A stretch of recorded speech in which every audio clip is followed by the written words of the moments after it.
खबर उत्तर प्रदेश के जनपद मऊ से है, जहां जिले में संभावित उपचुनाव को लेकर राजनीतिक सरगर्मियां तेज हो गई हैं। ऐसे में भारतीय जनता पार्टी द्वारा एक युवा और ऊर्जावान चेहरे को मैदान में उतारने की चर्चाएं जोर पकड़ रही हैं। सूत्रों के अनुसार दिल्ली विश्वविद्यालय छात्र संघ DUSU के पूर्व अध्यक्ष शक्ति सिंह पार्टी के संभावित उम्मीदवार के रूप में उभर कर सामने आ रहे हैं। पूर्वांचल के मऊ जनपद से ताल्लुक रखने वाले शक्ति सिंह न सिर्फ छात्र राजनीति में बेहद सक्रिय रहे हैं, बल्कि उन्होंने भाजपा की युवा इकाई भारतीय जनता युवा मोर्चा में राष्ट्रीय स्तर पर अपनी सशक्त उपस्थिति दर्ज कराई है। अध्यक्ष रहते उन्होंने दिल्ली विश्वविद्यालय में छात्रों के अधिकारों को लेकर मुखरता से आवाज उठाई और संगठनात्मक कार्यों में भी अग्रणी भूमिका निभाई। इसके बाद भाजपा में जुड़कर वे भारतीय जनता युवा मोर्चा के राष्ट्रीय कार्यकारिणी सदस्य और पश्चिम बंगाल जैसे प्रभारी जैसे पदों पर भी आसीन हुए हैं। हालांकि पार्टी की ओर से अभी तक कोई आधिकारिक घोषणा नहीं की गई, लेकिन शक्ति सिंह की बढ़ती सक्रियता मऊ में लगातार हो रही उनकी यात्राएं और युवाओं के बीच उनकी संवाद शैली से यह स्पष्ट संकेत मिल रहे हैं कि वे इस उपचुनाव में भाजपा की तरफ से मजबूत दावेदार हो सकते हैं। क्या कुछ कहना है उनका मीडिया से बातचीत में, आप सुनिए। इस तरीके की परिस्थिति है कि वहाँ के जनप्रतिनिधि उनके बीच में नहीं मौजूद हैं, तो वहाँ से लोग आते हैं। जो काम प्रशासन या नेताओं को करना चाहिए वो काम आप करें, नेता तो है भी, जो काम प्रशासन को करना चाहिए उनके पास जाना चाहिए, उनसे न्याय नहीं मिल रहा है, उम्मीद आपसे लगी है। जनप्रतिनिधि या संगठन के जो भी कार्यकर्ता हैं, प्रमुख रूप से ये जो व्यवस्था बनी है लोकतांत्रिक व्यवस्था, इसमें ये व्यवस्था इसीलिए बनाई गई है कि आम लोग आसानी से अपने नेता के पास पहुंच सकें और उनके जो नेता है या उनके जो प्रतिनिधि हैं जो उनके लिए काम कर रहे हैं वो उनकी बात प्रशासनिक लोगों तक पहुंचा सके और आसानी से उनका काम सुलभ और आसान करा सके। कहीं कोई अगर बेईमानी हो रही है तो उनके साथ बेईमानी ना हो। देखा जाए तो समाज संसारी 2 साल की सजा हुई है, क्या लगता है चुनाव होंगे? जरूर चुनाव होंगे। जिस प्रकार का उनका बयान था, जिस प्रकार की धमकी दे रहे थे वो खुलेआम मंच से, मुझे लगता है कि देश की सर्वोच्च न्यायालय भी कहीं पे भी कोई माफी की गुंजाइश नहीं बनती है। और जिला प्रदेश पूरा प्रशासन सब तैयार है चुनाव के लिए, चुनाव कराने के लिए। 25 साल मुख्तार अंसारी जेल में रहे, अब्बास अंसारी भी विधायक रहे, वो भी जेल में रहे। अब जनता कुछ बदलाव चाहती है, लगता है सर? बिल्कुल बदलाव चाहती है। जनता के अंदर पॉलिटिकल अवेयरनेस आया है।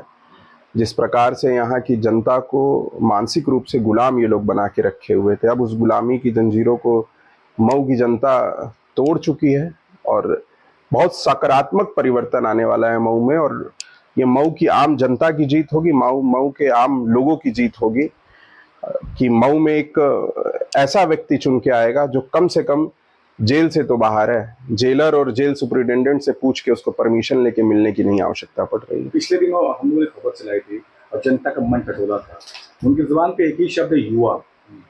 युवा अगर कोई होता तो शायद हमारी बात सुनता। इसको कैसे देखते हैं आप? जाहिर सी बात है, देश की आबादी का बड़ा हिस्सा युवाओं का है और जो युवा होता है उसके अंदर कार्य करने की क्षमता ज़्यादा होती है। लोग अगर ऐसा सोच रहे हैं तो जाहिर सी बात है युवाओं को पार्टी संगठन अगर मौका देता है तो वो ज़्यादा अच्छा और ज़्यादा काबिलियत के साथ काम कर पाएगा। आप भी युवा हैं, दिल्ली गए थे आप, नेतृत्व से मिले हैं, क्या आश्वासन मिला है? आश्वासन, हमारी पार्टी में आश्वासन नाम का कोई शब्द नहीं है। जो होना होता है वो होता है और संगठन तय करता है इसको। उसकी एक प्रक्रिया है, उसकी एक प्रणाली बनी हुई है और उस हिसाब से ही तय होता है। हाँ, आप भी दावेदारी करेंगे? जी जरूर। देखा जाए तो इस समय ऑफिसों में भ्रष्टाचार काफ़ी है और शक्ति सिंह जब भी मऊ आते हैं तो ऑफिसों में घूमकर और देखते हैं, जैसा कि पिछली बार जिला अस्पताल में देखे और सारी व्यवस्थाओं को देखते हुए वहाँ झड़प भी हुई। तो इसको कैसे देखते हैं और कहाँ तक इस पे काम करना चाहेंगे आप? मेरा मानना है कि जहाँ पे भी व्यवस्थाएं नहीं चल रही हैं, व्यवस्थाएं नहीं काम कर रही हैं, ये देश प्रधानमंत्री, मुख्यमंत्री, DM, SDM, लेखपाल, ये पूरी एक व्यवस्था बनाई गई है ये किसी व्यक्ति के द्वारा नहीं संचालित की जाती है। ये व्यवस्था है जो खुद के द्वारा संचालित होती है, और इसमें जहाँ पे भी कोई कमी होगी, जहाँ पे भी कोई एक पैर कमजोर होगा, वहाँ पे हम लोग मजबूती से खड़े रहेंगे, और आम लोगों की, जो आम जनमानस है, जो गरीब है, जो दबा हुआ है, कुचला हुआ है, उसके उत्थान की अगर लड़ाई लड़नी पड़ेगी तो किसी भी हद तक जाके लड़ेंगे। आप युवा हैं और आपसे लोग काफी उम्मीदें भी हैं, जिसकी वजह से हर जनपदों से लोग आपके पास न्याय की आस में आ रहे हैं। तो अगर चुनाव होते हैं, चुनाव तो अगर टिकट आपको मिलता है तो क्या उम्मीद करेंगे जनता से, आप क्या अपील करेंगे जनता से? जनता से मैं यही अपील करना चाहूँगा कि ये मौका है। मऊ की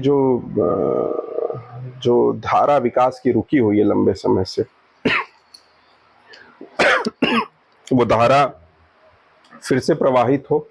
सोच विचार करें, ऐसे व्यक्ति को चुने जो आपके लिए लड़ सके, आपके लिए काम कर सके। आपको अगर टिकट मिलता है और विधायक बनते हैं आप, मऊ शहर जो है वो बुनकर बाहुल्य क्षेत्र है, बुनकरों की स्थिति बद से बदतर हो गई है, बुनकरों के लिए क्या करेंगे आप?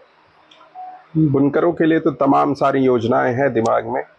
यहाँ पे ट्रेड कॉरिडोर होना चाहिए, यहाँ पे बिजली की समस्या है बहुत, उसके लिए हमारे माननीय मंत्री जी काम भी कर रहे हैं। और यहाँ पे बहुत हाईटेक मशीन्स आ गई हैं जो कि अब हमारे मऊ के लोगों को नहीं मिल पाई। वो मशीन्स यहाँ पे गवर्नमेंट द्वारा सब्सिडी प्रोवाइड कराई जाए, एक कॉरिडोर बनाया जाए, जिससे कि सूरत और जैसे अहमदाबाद जैसे शहरों को मऊ भी, जो इसकी एक धरोहर रही है, साड़ी मैं हमेशा बोलता हूँ कि मऊ की साड़ी तो धरोहर है मऊ के लिए, और उसको राष्ट्रीय पटल तक ले जाने के लिए हम सभी प्रयास करेंगे। बुनकरों की मजदूरी कैसे बढ़ेगी, क्योंकि 60 रुपये 90 रुपये मजदूरी होती है, 5 से 6 घंटा लगता है, घर के लोग 5 से 6 लोग लगते भी हैं। जाहिर सी बात है, जब साड़ियों का व्यापार का जो पूरा दायरा है वो बढ़ेगा, जब प्रदेश स्तर पर नहीं राष्ट्रीय स्तर पर भी मऊ की साड़ियाँ जाएंगी, तो जाहिर सी बात है कि जब बिक्री होगी, जब डिमांड होगी, जब सप्लाई होगी, तो फिर सप्लाई अगर बढ़ेगी तो उनका प्रतिदिन की भी जो आय है वो बुनकरों की बढ़ेगी। आप युवा हैं, युवा के लिए रोजगार के लिए आप क्या कुछ मऊ के लिए सोचे हुए हैं, जरा हमारे बताएं। मऊ में तो रोजगार की तमाम सारी अपॉर्चुनिटीज हैं। मतलब मऊ एक ऐसा जनपद है जिसको मैं बोलता हूँ कल्पनाथ राय का जिला है। उन्होंने बहुत कुछ दे कर गए। मऊ में हम लोग जब घुसते हैं तो देखते हैं कि फ्लाईओवर से जिस तरफ से भी घुसे एक बड़ा फ्लाईओवर आपको दिख जाएगा। मिल्स, आप परदहा की मिल देख लीजिए, स्वदेशी कॉटन मिल्स देख लीजिए, शुगर मिल, मतलब मऊ जनपद में बहुत सारी अपॉर्चुनिटीज हैं जो कि बंद हुई हैं, जिनको ताला लगा है। हम चाहे वो टेक्सटाइल मिनिस्टर से बात करना पड़े या चाहे जिससे भी, तो अगर आवश्यकता पड़ेगी प्रधानमंत्री जी तक भी। इस समय जो है वो क्लस्टर के लिए दे दिया गया है और उसको बंद कर दिया गया है, बंद करके क्लस्टर को दे दिया गया है कि इसमें क्लस्टर लगेंगे और वो उसमें कई दूसरे जो है वो लगेंगे विभाग का वो होगा। देखिए, यही मैं बताना चाहता हूँ कि विधायक का सांसद का काम क्या होता है। विधायक और सांसद का काम यही होता है कि जो व्यवस्थाएं उसको सुचारू रूप से चला सके। हमारा विधायक कभी विधानसभा में या हमारा विधायक कभी हमारा सांसद कभी लोकसभा में इसकी आवाज उठाया नहीं। अगर इसकी आवाज उठाने वाला व्यक्ति अगर चुना गया होता तो मुझे पूरा विश्वास है कि ये मिल्स चलती और बहुत रोजगार यहाँ पे मिलता, बहुत सारे लोगों का परिवार अच्छे से चल पाता।